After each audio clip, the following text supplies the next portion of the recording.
Hey everyone, my name is Bhragan and welcome to another of our Contech Coffee Chats with Erin Khan, where we talk about, you guessed it, construction tech and all the other fun stuff that we love in AEC. So our topic today is about how Erin mentioned that owners need to ask for the right thing. So Erin, kicking it off, what do you mean by this? Yeah, so this thought and concept was inspired when I sat in a session from the AEC Integration Summit through the Construction Progress Coalition group. So I would definitely recommend checking out that group and the conference. Amazing people, great content, good collaboration, and the concept here is that us in the trades as builders have a certain level of perspective where we know exactly what makes our projects, run late, go over budget, be unsafe,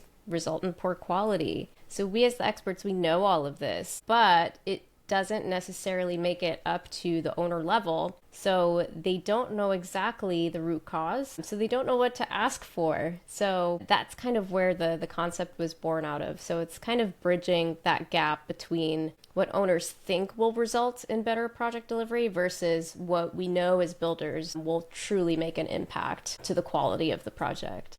And are you talking about that from a contractual perspective or just like a ongoing engagement piece? Because owners' Yeah. reps came in to fill that void. Yeah, it's interesting. It could be both. Maybe in terms of like the contractual piece, the specific example I'm thinking of is, we have schedule delays all the time, right? And usually, typically, we see things like liquidated damages. If so an easy way to frame this for those who might not be familiar is that you have a construction project. Let's say it's a casino and they're expecting, a certain amount of revenue each day that it's opened, but the contractor says, "Oh, sorry, we're going to be opening late."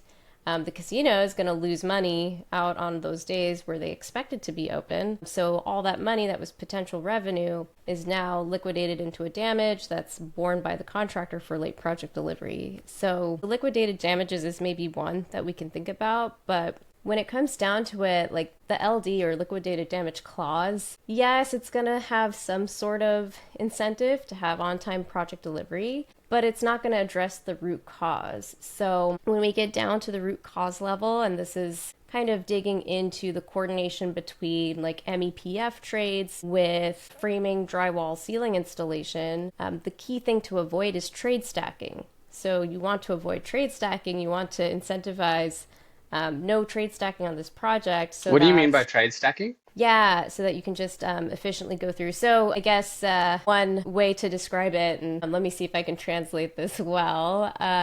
It's where you have, let's say your walls go in all at once, and then you have your MEP teams come in pretty much around the same time. You may end up with a lot of rework. Everything's happening all at once. Some areas finished before it needs to be finished, some areas finished later than it needs to be finished. That maybe isn't the best explanation, but the consequence in reality looks like, drywaller put up all their walls in one area, and MEP comes in and says, "Oh, hey, actually, we need to install duct in this place and that place and that place." And the drywallers thought they were done, and they have to come back and they do cutouts and then refinish it, and then Isn't you that a start to scheduling compound problem though? Is that the a delays. GC needs to schedule it out correctly, make sure that the flow on effects are done correctly and the tasks are done correctly? But then are you Yeah. saying because of the liquidated damages clause, they're forcing the schedule to happen a bit early and it results in other errors? Gosh, it's such a good question. I would say there's a few nuanced things going on, right? So the GC, yes, like has capability to dictate the schedule and run the schedule and organize it. So yes, there is a part of it there that they should absolutely be looking at. But what happens on the trade level, it might in reality just work out a little bit different in the field is kind of what we're seeing. So ideally, I mean, we kind of get back into project delivery types, but like we're talking about like integrated project delivery where you have the collaboration much earlier. So instead of these trades coming in after the fact, after the schedule's developed, after the contracts are all set, and they say like, "Oh, hey, like this actually isn't going to work super well," they kind of get the ability to give input a lot earlier on. So yeah, And I think there's that's a quite a good point. few parts and pieces. Yeah. I think it's a good point that you're making on the GC may not have actually worked a similar job or whoever is managing that project, which means that the order of construction or these things aren't picked up and it's only picked up when the trades are actually coming down. So they might have scheduled it that way. Yeah, it can frequently happen that way. I think it just kind of comes back to the nature of construction so siloed. So you can have all the players at the table, but if they're not talking to each other, you're only going to get so far.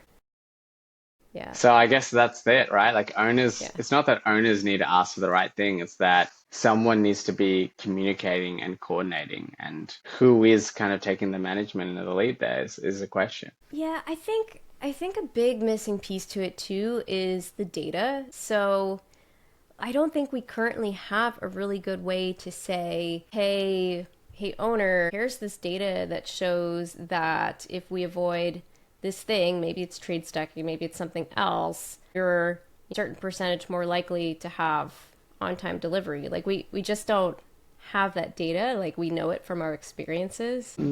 But yeah, yeah. And that data helps build language that lets us communicate. And I think insurance becomes a missing piece there because then it's Mm. like the data then goes to the insurance and the insurance premium, and then they pay for it. Because there has been cases of reality capture solutions getting insurers to pay for their solution because of the way that it affects delivery. Yeah, yeah. I didn't even think of that angle for this specific topic, but 100%.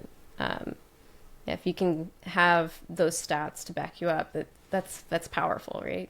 Well, then I guess the question becomes how do we effectively capture that data and deliver ROI when we don't have anyone whose role it is to do that? Because it's one of those things where if I did capture it, I know it would be valuable, but who's meant to be doing that? Who has responsibility? Yeah, I don't think anybody's really hit the nail on the head with it. When it comes down to like literally hands-on keyboard, who's actually doing the work that we're trying to quantify, it's the labor in the field. So those crews need to be empowered somehow, some way to input what happened that day. I mean, it's basically like your productivity data, but maybe a little bit more granular.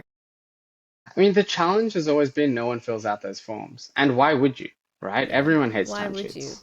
Yep. Yeah. Yep. So what is the solution some like AI thing? You know how everyone's like, oh, Yeah. computer vision, we can do that. Or there's the argument for wearable text. But then, I don't know, in Australia, and I'm pretty sure it's been an issue in the US, the labor unions have an issue with it for understandable reasons, because then you're going to talk about productivity and compensation and should they be on this side. So there's actually really challenges. I think maybe it was Wynomia who was doing it down in Australia, where it's like you have like IoT sensors and start to be like, oh, where is it placed? Or like, where is it thing? They actually found, and they've said this publicly now, that where they were tracking where the bins were and knowing where the bins were was an indication of how fast or how far in the schedule it was, because like we can't track the people, but we can track the bins and the trash that they bring with them. Smart. So that became an effective way. I think there's cheeky ways to do it, but it might be like it is a tech solution. Maybe we do need an external provider to really crack this one. Yeah. I have a crazy vision of um a smart model, BIM model, whatever kind of model is your favorite model. Is BIM even real? Like, yeah, Is anyways, BIM go even on. real? Yeah. What is BIM? What is a digital twin? Dare I say digital twin? Oh my gosh. So whatever model is your favorite type of model, and it's just magically synced up somehow and knows what's been done and what hasn't been done, and automatically reflects that in nice, pretty easy to see colors and numbers, and you get smart reporting magically immediately. I don't know how it gets the in. Probably either a ton of visual sensors or it's we got to crowdsource some ideas. So if anybody out there has ideas, please comment. But yeah, I have a vision of that being a really powerful tool. I feel like everyone's had that vision, especially it's like that's the vision of BIM, but we just haven't made it cost effective. And I think that's going to Mm. continue to be the challenge. in a thin margin industry where really the GC's probably paying for that solution on a 3% profit margin, it's just Tough. tough. Yeah, I think the skill set as well is less accessible than I would personally like it to be. So, you really are a true professional, specific VDC skill set to kind of run these things, right? And just in general in the industry, what I'm hearing is that it's really hard to find that type of talent. So, this kind of ties back to a previous topic of like training and learning and development. Like, can we make these skills also more accessible to our people? Because I think if we have more people buying into the tools, it becomes a new standard. There's lower barriers to entry. Maybe it's more commoditized for Mm. the industry, and every project magically does BIM. So, Yeah, but or that's the thing VDC. with BIM. Like, it makes sense, but it's not easy to use. And the cost isn't Right. just on software cost, it's training cost. It's a Yep. significant resource for every project. And then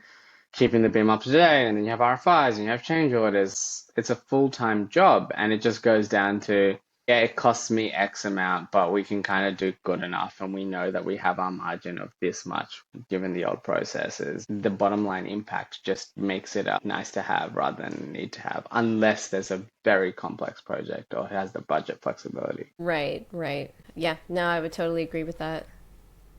So BIM isn't real. BIM isn't real, man. Gosh, BIM is one of those things where it's like there's so much, it's been around for a while, right? So, really long time building information modeling. It's an action we do. We also get, the noun, the actual model output at the end of the day. And there's just so much talk about it. And what's funny, so when connecting with like people in the field and those who are, at the forefront of construction, like literally labor crews that are doing this, the installations of the work in the field, they never see these models. So, or rarely, some contractors are actually doing really good efforts in XR, extended realities, to kind of bring the model information to the field. But for the vast majority, a lot of these workers are just like, yeah, I don't know what this thing is. It just seems like some thing floating out in space, and VDC team just does some updates, and I just do what I've always done. So they don't even know like all this magic tech coordination is going on in the background. But yeah, Yeah. so And I mean, BIM's been around for 20 years and it hasn't yeah. been adopted. And if it was a startup, it would have failed. So even if it wasn't a Mm. startup, even if it was a small, medium business, you'd probably be like, is this a good business? So yeah, I mean, I'm obviously very anti-BIM, so in case you haven't realized, but I worked infrastructure where we never used it. So Tell yeah. me more. Tell me more. What led to the anti-BIM No, I mean, perspective? I only learned about BIM when I was doing my final project in university. I was like, oh, this seems really interesting. Then we go in the Yeah. industry, infrastructure, linear infrastructure. Who needs 3D modeling? Why are we using BIM? I've never seen it before. And then you just jump into tech people who are like, oh, BIM is the future. And you're like, oh, okay, this seems like the future. And then you look into it and it was like created 2 decades ago and no one's using it, but everyone's still talking about it. It's like if I kept on talking about something for 20 years and it didn't work, I'd probably be like, mate, like let's look at other solutions. Let's spend our time in other ways. But having said that, that might be just infrastructure versus commercial construction. But I always see Could people who be. are either, they're like, BIM is the future, let's build BIM tech, and then there's everyone else who's building other tech. And I just go, I don't think BIM is the future. Let's just build tech that works, that captures data, that people on site actually want to use, and they're like fighting to adopt, and it's being pulled by the industry instead of BIM, which sometimes feels like, hey, like I get it now that I spent like however many hours doing it, but it still feels like someone from up above is just pushing it down our throats. Kind of makes me think, and this could be totally the wrong analogy or comparison, but it kind of makes me think of the internet and adoption of the internet. So I don't think it was necessarily as fast as we thought it would be. Obviously, there were some challenges to go through with getting literally the world wide web Hmm. connected. But now it's just something that we use as a tool for communication. And maybe it took some time to get there, but I know I for sure I take my internet for granted, which thank you, internet, for making a lot of things possible. To liken it back to BIM, it's almost like BIM is this tool. It's not quite baked yet, but it's starting to allow us to communicate in different ways. So maybe it just needs little more time in the oven before it kind of gets to the impact that maybe we expected 20 years ago. You're chuckling. I'm like, I'm not saying anything. I mean, Well, it I could don't be know. true. It could be Yeah. true. But We'll see. We'll see. yeah, I'm not holding out hope. But I mean, I know people who've worked on BIM projects that have been amazing.